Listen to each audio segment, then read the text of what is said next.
Hello and welcome back to another episode of Tech Champions. I'm your host, Daniel Beaty, CTO with AuditMax in Jacksonville, Florida. As you know, we take time each week to sit down with thought leaders and industry experts in the field of technology. We always have amazing guests on the show. Today, joining us from Denver, Colorado, is Ron Sharon. Ron, welcome to the program. Thank you very much. It's good to be here. Yeah, so glad you could come on. So Ron, you currently serve as the head of technology and IT at Mercer Advisors. But I know you've had some interesting stops along the way. So before we dive in, give our audience a little bit of your background and your history, kind of your journey to this point. Okay, yeah. I'm originally from Israel. I came to the United States 18 years ago. Started my journey in the tech industry, just being an IT person for a 50, 60-person company in Irvine, California.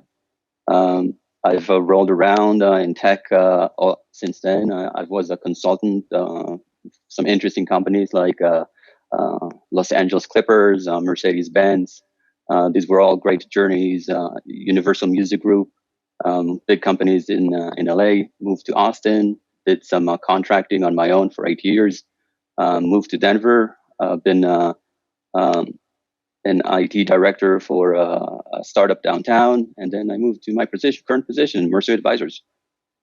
Okay, yeah, that's great. Those sound like some fun stops along the journey there. That's great. I love Austin too, by the way. It's a great city. Good food over there as well. It's a great town.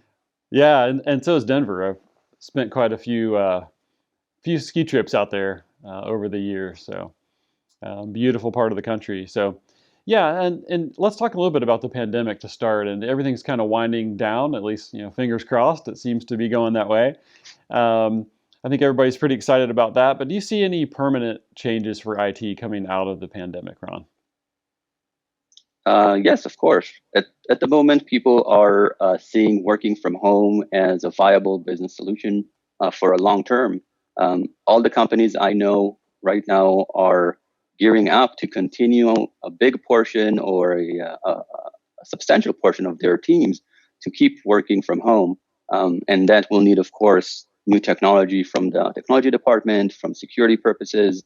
A lot of things are going to need to change when we move into this new normal, which is a good portion of teams working from a home environment. Yeah, absolutely. And I think we can almost look at those like a silver lining, if there is one, of the pandemic, right?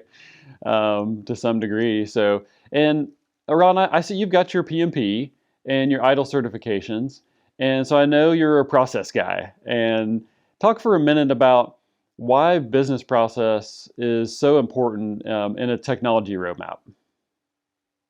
Well, business process is the foundation. That's the plan of how things should look like. Before, when you're building a house, you have to have a plan before that. You have to have an architectural design. You have to visualize how it works, taking out the technology out of it. That's why it's so important to have it before you move to the implementation side. It's very important to have your plan ready before you move to any kind of technical implementation.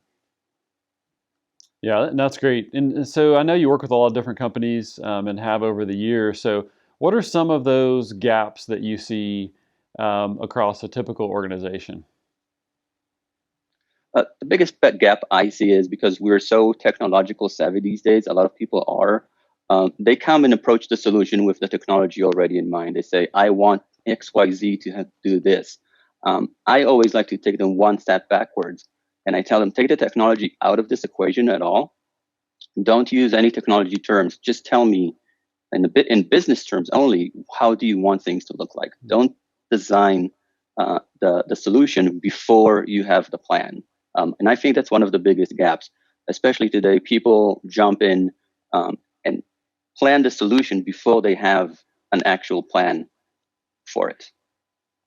Okay, I like that. I actually love that. Focus on the business needs and then dive in. Let that drive the technology as opposed to the other way around. So there's a lot of IT leaders out there, Ron, that are in this process right now, right? They're trying to craft business processes and create those. What's some advice that you would offer to an IT leader that's in the middle of that right now? My biggest advice would be think way outside the box. and think long term. Think 3, 5, 10 years in the future, and come up with innovative solution to make it there. Okay. Yeah, I like that. That's 3 to 5 years is a long time in technology.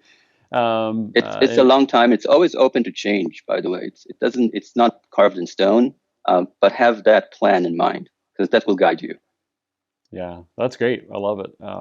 So, Ron, we've got one final question. And because we're called Tech Champions, I'd love to ask, what's one characteristic you think it takes to become a tech champion?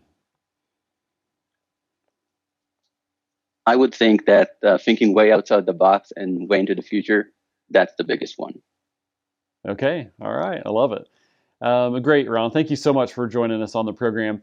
If people want to reach out and contact you, what's the best way for them to find you? The best way would be using LinkedIn. Just LinkedIn my name, and I'll probably be one of the first ones to be on there. Okay. That's great. And thank you so much, Ron. Ron Sharon, ladies and gentlemen, Mercer Advisors, thank you for being on the program. And to our audience, thank you for joining. I'm your host, Daniel Beaty. We'll see you next time on Tech Champions.